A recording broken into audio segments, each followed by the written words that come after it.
The plane landed in Oregon beneath a sky the color of wet ash. Ellery Grant stepped off the jet bridge and into a world she hadn't set foot in for 10 years, not since the day she was erased from her family without so much as a goodbye. Her coat still smelled faintly of bergamot and old paper, like the libraries she used to live in, the ones that didn't ask about your past as long as you were quiet. She pulled the sleeves tighter. This wasn't about nostalgia, this was reconnaissance. 2 weeks ago, a Facebook post floated into her feed like a ghost ship, a grand photo of the Grant family estate decorated in fairy lights and golden banners that read, "Welcome home. Grant family reunion, 100 years of legacy." They were calling it a celebration of generations, all branches welcome, all except hers. Her name wasn't listed, not in the RSVP roll, not in the tags, not even a casual "Where's Ellery these days?" in the comments. No one thought to ask, because to them she didn't exist anymore. The Grant estate was larger than she remembered, but smaller in meaning. Now the stone lions flanking the gate looked more tired than regal. A valet in a red blazer gave her a bored glance as she walked past, wheeling her small black suitcase. She wore a dark emerald dress, understated but elegant. The kind of outfit that didn't beg for attention, but made people wonder if they should have recognized you. As she approached the wide double doors, laughter spilled out, carefree and exclusive. That was always the sound that stung most. Not yelling, not accusations, laughter she wasn't part of. Inside, chandeliers bathed the grand hall in amber light. People clinked glasses, embraced with exaggerated affection, told stories of their latest ventures, children and donations. The walls were hung with old photographs, sepia-toned ancestors, stiff and serious, and in the center of it all, a giant canvas of her grandfather, William Grant, the man who built everything, the man whose legacy she still bore in her last name. Ellery walked in unnoticed. She scanned the room. Her mother stood near the fireplace, swirling wine, chatting with a real estate developer. Melissa, her younger sister, was surrounded by admirers, her laugh sharp as a flute's edge. There was a moment, a flicker. A pause in someone's gaze when they made eye contact with Ellery and frowned faintly, trying to place her. But no one said her name. No one cried out, "Is that Ellery?" She was the ghost in the room, flesh and blood, but invisible. She stood quietly by the hors d'oeuvres table and picked up a single deviled egg. The tray was labeled "Made with Grandma Irene's recipe." She remembered the way her grandmother's hands would tremble as she piped the yolk in. Now the legacy was a garnish, served on toothpicks. A soft voice came from behind her. "Excuse me, miss, are you with catering?" Ellery turned. It was her cousin Rebecca. Same sneer, same platinum hair extensions. 10 years hadn't touched her ego. Ellery smiled. "No, but I did bring something to the table." Rebecca blinked confused and moved on. Eventually, Lorraine saw her. Ellery's mother froze mid-sentence, then forced a smile that didn't touch her eyes. "Ellery, my God," she said, approaching slowly. "You came?" "As if I needed an invitation," Ellery replied. Lorraine's eyes darted toward Melissa, who had noticed too. The room's mood shifted almost imperceptibly, like a current beneath still water, the kind of shift only families understand and use. "I didn't realize your schedule would allow," Lorraine said, her voice tight. "The invitation must have gotten lost. These things happen." "So does amnesia," Ellery said, "especially selective." Her mother exhaled a polite laugh. "Well, we're trying to focus on the future tonight. Unity celebration. No need to dredge up the past." "You mean the part where I was accused of forging a will I never saw?" Ellery asked lightly. "Or the part where my childhood bedroom was converted into a wine storage closet 2 weeks after I left?" Lorraine's smile finally cracked. "This isn't the time or place." Ellery leaned in slightly, her tone velvet-wrapped steel. "Oh, I think it's exactly the place, because everything in this house is built on that past, and I haven't forgotten a single beam." Melissa approached, arms folded like royalty meeting a rebel. She wore a dress in shimmering champagne tones, a custom diamond necklace resting on her chest, the one she once swore she'd sell to pay her own debts. "Still dramatic, I see," Melissa said. "Still a coward, I see," Ellery replied, sipping her drink.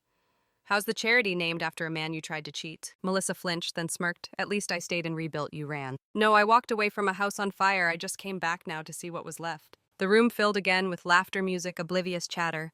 But Ellery stood in the middle, a strange kind of calm overtaking her. She pulled her sleeve up just slightly and looked at the bracelet she wore.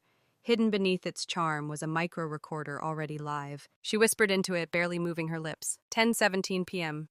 Event attended, presence confirmed. Hostile denial from Lorraine and Melissa Grant. Psychological erasure consistent. No open recognition of co-ownership. Then she dropped her hand, because this wasn't just a visit, it was evidence collection. Later that evening, when the speeches began, Lorraine stood proudly before the room. "We are so grateful to everyone who made this reunion possible. It's not about blood, it's about loyalty. And we are the ones who stayed, the ones who preserved the legacy." Ellery stood at the back, the glass of wine still untouched in her hand. She glanced at the massive framed photo of William Grant, her grandfather. His stern eyes seemed to meet hers. He once told her when she was 10, "The family name means nothing if it doesn't have your spine to hold it up." And now, she was the only one still standing straight. They didn't fill my place. They redesigned it. Ellery watched from a quiet corner of the ballroom as Melissa Grant laughed with an ease that seemed professionally rehearsed. Her hair was styled in waves like a 1950s movie star. Her voice just loud enough to dominate a circle of admirers, and everyone seemed to orbit her like she was the rightful son of the Grant solar system. "She's amazing, isn't she?" someone whispered nearby. Melissa really saved the Grant name after the family troubles. Family troubles. That was the euphemism now. A sanitized rewrite of a time when the entire Grant legacy nearly crumbled under scandal. A scandal that Ellery had tried to prevent and been exiled for. Back then, her grandfather William was dying, half-conscious. In pain, Melissa and their mother Lorraine pushed a document in front of him. A new will, they claimed, one that passed all property solely to Lorraine and her direct heirs. But Ellery had been the one holding his hand as he whispered, "Don't let them change the papers, Elle. The house stays equal." She remembered that moment like a brand on her soul. She had refused to sign anything. The next morning, a rumor spread like wildfire. Ellery forged a copy of the original will to manipulate Grandpa's wishes. The irony still made her sick. They had accused her of what they were doing in secret. And just like that, overnight she became the outsider. No defense, no inquiry, just erasure. At the reunion, she was now watching a family that had moved on without her. Not with grief, but with glitter. The charity gala Melissa ran was called Grant Women for Generational Wellness, their slogan. Legacy means loyalty. And the show tonight was Melissa's stage. She gave a speech from the small podium set near the grand staircase, raising a glass to their resilience as a family. "When the world threw stones at us, we built a foundation," she said with practiced grace. "We lost some, yes. But what remained, what stayed, became stronger than ever." People clapped. Some wiped away sentimental tears. Ellery swallowed down a bitter smile. Because what they didn't know, what Melissa didn't know, was that Ellery had already located the original will. It hadn't been easy. After her exile, Ellery had moved to Edinburgh, changed her name legally for a time, and entered law school on a scholarship from a professor who saw the burn in her eyes. She buried herself in estate law inheritance loopholes and fraudulent property transactions. 7 years later, she specialized in estate reclamation, working behind the scenes on high-profile family lawsuits no one ever connected her to, and 5 months ago she'd found something. An archived document improperly filed under the town's land trust office.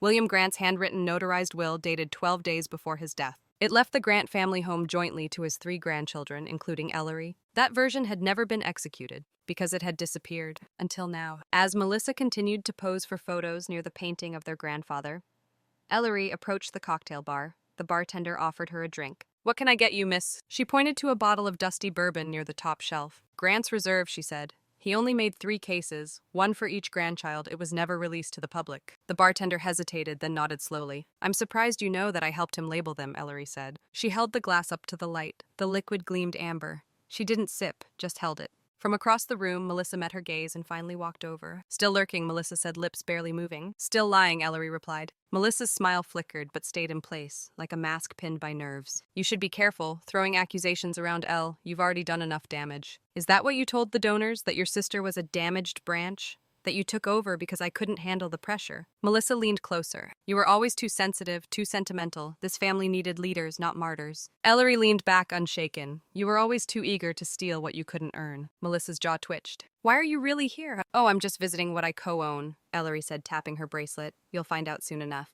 As Melissa stormed off, Lorraine approached again, this time more cautious. "Ellery," she said, voice low, "you've made your point.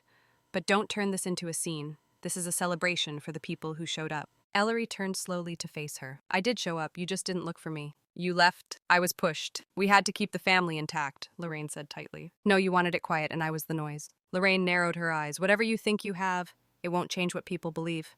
Melissa is the Grant legacy now." Ellery smiled softly. "She might have the spotlight, but I have the deed." And she walked away, leaving Lorraine frozen mid-breath. Outside, under the old sycamore tree, where William Grant once built his first workbench, Ellery took out her phone. She opened a secured email thread and clicked send on a message to her lawyer. "All parties confirmed, false inheritance narrative established, original will recovery verified. Initiate proceedings, I want papers served at dawn." The tree creaked softly above her, and for the first time in a decade, Ellery didn't feel like she was on the outside of her family. She felt like she was standing above it. There were exactly 12 steps from the sycamore tree to the old side entrance of the Grant estate. the servant's entry rarely used. Ellery knew this because she used to sneak out that way as a teenager, barefoot and burning with rage after family dinners where Melissa was praised and she was corrected. Back then it felt like rebellion. Now it felt like returning through the right door. Except this time she was carrying a weapon invisible to them all. Truth sharpened into documents signed in ink they thought had dried and faded. 10 years ago, the morning after her grandfather William died, Ellery had found something strange tucked inside the back of a faded field journal, an old notebook where he used to sketch woodworking designs. It was a handwritten document labeled, "Last Amendment, for my grandchildren, to Ellery, Melissa, and James. The house will be shared. No single heir shall own it alone. To erase one is to erase me, William Grant. April 7, 2015. It wasn't notarized, it wasn't formal, but it was intentional. And that same day that page vanished from the notebook, Lorraine had told her she imagined it, that grief played tricks. Then Melissa found the official will, a document signed 2 days before William's death, allegedly giving everything to Lorraine. Ellery remembered the knot in her stomach. The date was wrong. William had been unconscious that entire week. She refused to sign the execution of that will. She wanted it investigated. Within 48 hours, her bank account was frozen, her childhood room emptied, and her name stripped from every family document. That was the day Ellery stopped fighting like a daughter and started thinking like an attorney. Scotland was cold, quiet, and brutal like truth. At first, she took classes in finance to survive. Then she pivoted to law, real estate law, probate disputes, wills, and fraud. By year 5, she was consulting for clients fighting back against family estates that tried to erase the inconvenient ones. By year 8, she had found a private investigator with access to U.S. land archives. Together, they traced the original deeds of the Grant estate. That's when she discovered the mistake. The house was never properly transferred. William's original will had never gone through court probate. It had been skipped entirely under a mutual family agreement, which meant no title change was ever legally recorded. The house was still owned on record by William Grant, deceased, yes, but with no legally ratified successor, which meant the entire reunion was being held on property they had no legal right to occupy. 5 weeks before the reunion, Ellery flew back quietly and went to the county recorder's office under her legal birth name. She requested a property title search waited, and there it was. William Jonathan Grant, sole title holder. No deed of transfer, no power of attorney noted. No co-owner listed, but an addendum filed in 2007 naming future co-owners as Ellery Jane Grant, Melissa Elaine Grant, and James Allen Grant. Melissa had removed James by force. Lorraine had erased Ellery with fear. But the paper still remembered. Back in the present, Ellery opened her suitcase in her hotel room. It was small, inconspicuous, just enough for 2 days' clothes and the tools of quiet war. Inside, she unpacked a certified copy of the original addendum dated and validated, a forensic handwriting report confirming William's signature, a sworn affidavit from his former nurse confirming he was not conscious on the day the new will was supposedly signed, a sealed envelope addressed to the Grant Family Trust's board attorney. She placed everything inside a leather portfolio case. Then she stared at the one item she hadn't opened in 10 years, her grandfather's tape recorder. It was old, clunky, but still worked. When she pressed play, a raspy voice filled the room. If you're listening to this, it means I failed to keep them honest. He coughed. I tried. But legacy does strange things to people if they rewrite things. Don't scream, don't cry, document everything, own the truth, and when they least expect it, deliver it. Silence. Then softly, they'll never see you coming. The next morning, she walked into Carrington & Wolf LLP, a mid-tier but powerful firm known for representing property and trust cases. She sat down with a junior partner named Miles, who owed her a favor after she anonymously helped him win a nasty inheritance lawsuit. Is this the moment he asked, opening the file? It is. Ellery said, I want an official notice of contested ownership sent to Lorraine Grant and the Grant Family Trust. Public or private? Ellery paused, then smiled softly. Private, for now. But I want them to receive it before sunset. I want them to read it with champagne in their hands. Miles chuckled, poetic. No, she said, it's surgical. That evening, back at the estate, Lorraine toasted with city officials gushing about the new Grant Foundation scholarship. Melissa received flowers from a senator's wife. The cameras clicked. At exactly 7:43 p.m., a courier approached Lorraine discreetly and handed her a slim white envelope. She didn't open it at first. She kept smiling for the crowd, until her assistant whispered, it's from Carrington & Wolf. It's legal. Lorraine's fingers trembled slightly. Across the room, Ellery watched from the balcony, sipping tea. When Lorraine tore the envelope open, her face drained of color. Melissa leaned in, reading over her shoulder. Then, what the hell is this? She's claiming we don't own the house. That's not possible, Melissa. This has her name on the original deed. She's got Grandpa's voice, a tape, a witness. Melissa whispered, that bitch. Ellery from above raised her teacup and smiled. There are moments in life when sound dies not from silence but from impact. At precisely 8:12 p.m., Just as Melissa finished her second speech of the night under a rain of applause and twinkling fairy lights, the impact happened. The kind that doesn't come with sirens or shouting. It comes with paper, a single sheet folded, delivered by hand. Lorraine dropped her champagne glass, not with a dramatic crash, but a dull clink like glass, reluctantly surrendering to gravity. Melissa stood stiff, the microphone still in her hand, reading the legal notice behind a smile she could no longer control. Across the hall, Ellery stepped forward from the back, no spotlight, no announcement. She simply walked until her heels clicked into place at the center of the stage. The room fell quiet, not because they recognized her, but because Melissa's face went white. "I believe you were in the middle of celebrating legacy," Ellery said, her voice calm. Seems the guest list was missing. One more correction. A murmur moved through the crowd. Someone whispered, "Who is she?" Someone else said, "Wait, that's Ellery. I thought she moved to Europe." She ignored them, her eyes locked only on Lorraine. "You excluded me from this reunion," Ellery continued. "But it turns out you forgot to exclude me from the property you're standing on." She raised the envelope Miles had prepared, then pulled the second copy from her bag and held it in the air. "This is a formal cease and desist notice, effective immediately under Oregon state title law.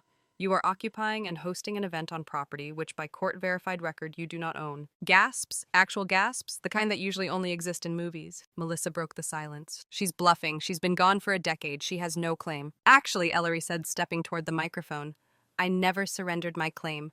The deed was never lawfully transferred. The will you used was never ratified. And oh, this home, it still belongs to the estate of William Grant. And that estate has 3 legal heirs. I'm one.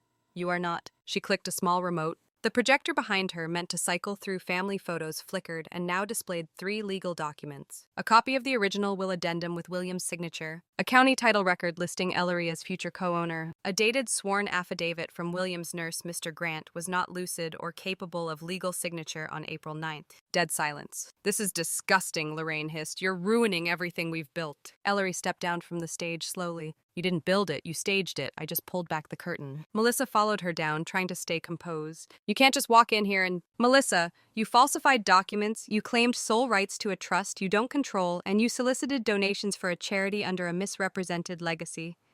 If you'd like, we can escalate to criminal charges, but I'm here with a more elegant offer." "Offer." The word hung in the air like perfume-rich, sharp, dangerous. "What offer?" Lorraine asked cautiously. Ellery turned to address the crowd. "I've spent 10 years building something far from this house. I don't want your dinner parties, I don't want your name back, but I want the truth reinstated. So here's my offer. This house becomes a non-profit asset under the original Grant Trust, open to public education and legal aid. The Grant Foundation is audited. Melissa steps down as its director. And from this point on, no one rewrites history without all signatures present." Melissa clenched her jaw, "Or what?" Ellery smiled, slow and surgical. "Or I press charges, freeze the foundation's assets, and file for forced liquidation of all misappropriated family holdings, publicly." Lorraine stepped forward, her voice trembling. "Ellery, please, can we talk privately?" "That's the problem, Mom. Everything important in this family was always handled privately, in corners behind backs. I'm just turning on the lights." That night, the party broke early. Guests left confused, whispering Ellery's name in half-remembered tones. Lorraine was escorted out by her lawyer. Melissa disappeared without saying goodbye. But Ellery, she stayed. She stood in the main hallway beneath the oil painting of her grandfather. And for the first time in a decade, she walked up the stairs of her family home without permission, not because she was reclaiming her place, because it had always been hers. Later that week, a press release went live. Grant Estate transitioned to Public Legacy Initiative.